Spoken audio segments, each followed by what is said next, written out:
नमस्कार, दंडवत प्रणाम। सुगरणीचा कोपा या चॅनलमध्ये आपलं सगळ्यांचं स्वागत करते आणि आपल्या मावशीकडनं तुम्हाला सगळ्यांना महाशिवरात्रीच्या हार्दिक हार्दिक शुभेच्छा। चला तर मग त्या निमित्ताने आपण उपवासाची रेसिपी बनवूया। आजची रेसिपी आहे आपली साखरकंदापासून आणि मिल्क पावडर पासून गुलाबजामुन। चला तर मग मी आपल्या रेसिपीसाठी सुरुवात करते आणि तुम्ही आपल्या चॅनलला सबस्क्राइब करा आणि शेवटपर्यंत बघा। चला बनवूया रेसिपी।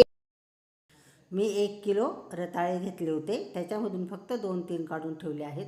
हे कमी जास्त 1.25 किलो आहेत। यांना मी वाफवून घेतलं आणि सोलून घेतलं, साल काढून घेतली वरची आणि आता याच्याने बारीक करून घेणार आहे। ती अद्रक किसायची किसणी आहे आपली, त्याच्याने बारीक करून घेणार आहे, म्हणजे एक जीव होतो मग तो बारीक केला तर। हाताने पण मॅश करता येतं, पण किसणीने जास्त बारीक होतं आणि सारखं होतं। विशेष म्हणजे हे बघा, हे सारखा किस करून घेतला आणि आता आपल्याला ह्या मोठ्या बाउलमध्ये टाकून घ्यायचं आहे। याला एकजीव करायला जरा बरं पडेल म्हणून आता हा किस टाकून घेते आणि याच्यात ही मिल्क पावडर घेतली आहे।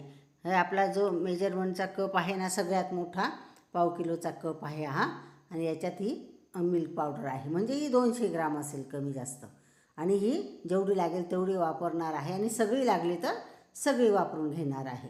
आणि आपल्याला गोळा तयार करून घ्यायचा आहे दोघांचा। आता मग दुसरं काही साहित्य लागत नाही त्याला, एवढं 2-3च साहित्य लागतं, कारण की आपलं उपवासाचं आहे ते। त्याच्यात फक्त तूप लागतं थोडंफार आणि मिल्क पावडर आणि रताळ्याचा किस, तळायला तेल आणि केशर आणि विलायची, बस एवढंच साहित्य लागतं, जास्त नाही लागत। आता हा गोळा आपण बाजूला ठेवूया आणि आपल्या पाक करून घेऊया। पाक म्हणजे काय, फक्त साखर विरघळून घ्यायची थोडा वेळ, तेवढ्यासाठीच।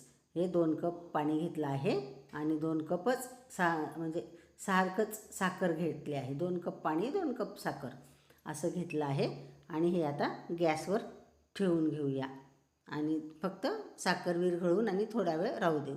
आपल्या हाताला चिकट लागायला लागलं की समजून घ्यायचा गुलाबजामुनसाठी पाक झालेला आहे। कुठलेही गुलाबजामुन असू द्या, फक्त हाताला चिकट लागलं की पाक झाला आहे असं समजून घ्यायचं। ही थोडी केशर टाकून घेतली मी, 2-4 धागे, आणि ही विलायची पावडर टाकून घेतली 1 चमचा। हे बघा उकळलं आहे आपलं जे पाणी ठेवलं होतं साखरेचं, ते थोडा वेळ राहू देते आणि गॅस बंद करते। हे बघा झालं आहे जवळजवळ, आणि याला जास्त आटवायचं नसतं, नाहीतर गुलाबजामुनमध्ये पाक घुसत नाही घट्ट केला तर। आता हा बघा चिकट झालेला आहे आणि झालाच आहे पाक।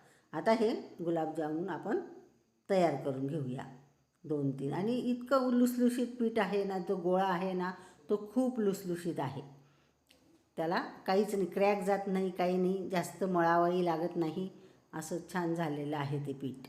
तर आता आपण याचे सगळे काही गुलाबजामुन करून घेऊया सारख्या प्रमाणामध्ये। एवढं तेवढं कमी जास्त होत राहतं, पण जवळजवळ प्रयत्न करूया सारख्या प्रमाणात होतील असे, आणि सगळे गुलाबजामुन करून घ्यायचे आहेत आपल्याला आणि मग तळून घेऊ।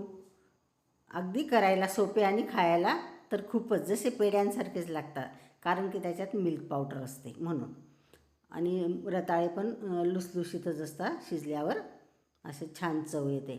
आता हे एका बाजूला तेल ठेवलं होतं आणि आता याच्यात गुलाबजामुन तळून घेऊ आपण, आणि मंदच आचेवर, मंद गॅसवरच तळायचे आहेत आपल्याला, आणि कमी टाकायचे आहेत सुरुवातीला।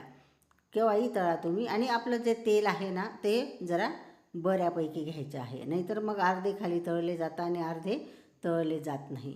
म्हणून केव्हाही गुलाबजामुन तळताना तेल जरा मोकळंच घ्यायचं आहे, जास्तच घ्यायचं आहे। हे बघा, आणि मंद गॅसवर सुंदर असा कलर येतो, आणि या चमच्याने ढवळत राहायचं आहे आपल्याला। आपण मध्ये मध्ये चमच्याने ढवळलं की खाली गुलाबजामुन लागत नाही आणि सारखे तळले जातात। बघितलं ना तुम्ही, किती सुंदर असा कलर आला आहे, खूप सुंदर असा कलर येतो, आणि संयमाने तळावे लागतात ते, नाहीतर मध्ये कच्चे राहतात आणि वरून तळल्यासारखे आपल्याला दिसतात, पण ते मध्ये कच्चेच असतात। थोडा वेळ जास्त लागतो, पण छान तळले जातात अशाने। हे बघा, आता ही दुसरी बॅच टाकून घेऊ, पहिली बॅच काढून घेतली आपण, असं करून सगळे काही तळून घेऊ आपण। आणि सारख्या प्रमाणात केले आहे, मी प्रयत्न केला आहे सारख्या प्रमाणात, एवढे तेवढे तर कमी जास्त होता, पण जवळजवळ सारख्याच प्रमाण घेतलं आहे आणि तसे सारखे आले आहेत ते. आता हे तसेच तळून घेऊ, जेवढे राहिले आहेत तेवढे. आणि आता आपल्याला पाकामध्ये टाकून घ्यावे लागतील. आणि पाक पण जरा कोमटच आणि गुलाबजामुन पण जरा कोमटच, जास्त गरमही नाही आणि गार नाही. गार टाकल्यावर मग त्याच्यामध्ये पाक जात नाही. बघा, आणि वेळ लागतो, जरा संयमानेच तळावे लागतात ते. गुलाबजाम झाले, शंकरपाळे झाले या गोष्टी, नाहीतर मग ते वरती मध्ये कच्चे आणि वरून तळल्यासारखे वाटतात. आता हे पाक आहे आपला कोमट आहे, जरा कमी म्हणजे तापमानाचा आहे. तर त्याच्यामध्ये आपण आता हे गुलाबजाम टाकून घेतले. आता एखादी तास राहू दिलं की त्याच्यामध्ये छान असा पाक मुरतो. आता 1 तास राहूच देणार आहोत आपण आणि मग तुम्हाला मी दाखवणार आहे. बघा, आता 1 तास झाला आहे आपला आणि खूप छान असे फुलून आले आहेत आणि बऱ्यापैकी पाकसुद्धा कमी झाला आहे. म्हणजे पाक मध्ये गेला गुलाबजामुनच्या मध्येच. असा छान असा रसरशीत झाले आहेत आणि सुंदर असे फुलूनही आले आहेत ते. हे बघा, आता आपण एका दुसऱ्या बाऊलमध्ये घेऊन आणि मी तुम्हाला तोडून दाखवते किती सुंदर झाले आहेत. असे अगदी सुंदर हलके फुलके झाले होते तळल्यानंतर इतके. आणि हा पाक पण आपला जरा छान आहे, पातळ आहे. घट्ट केला की तुम्हाला तर सांगितलं मी, गुलाबजामुनमध्ये पाक जात नाही म्हणून जरा पातळच करावा लागतो. आणि हे बघा, शेवटपर्यंत पाक मुरला आहे, अगदी शेवटपर्यंत मुरला आहे आणि पोकळ झाले आहेत, असे छान असे हलके झाले आहेत, छान असे खायला. तर तुम्ही पण आता असेच गुलाबजामुन करून खा.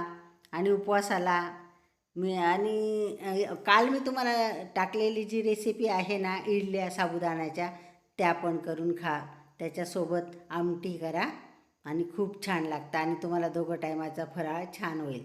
चला तर मग, तुम्हाला आजची रेसिपी आवडली असेल तर लाईक करा, शेअर करा आणि सबस्क्राईब तर नक्की नक्की करा.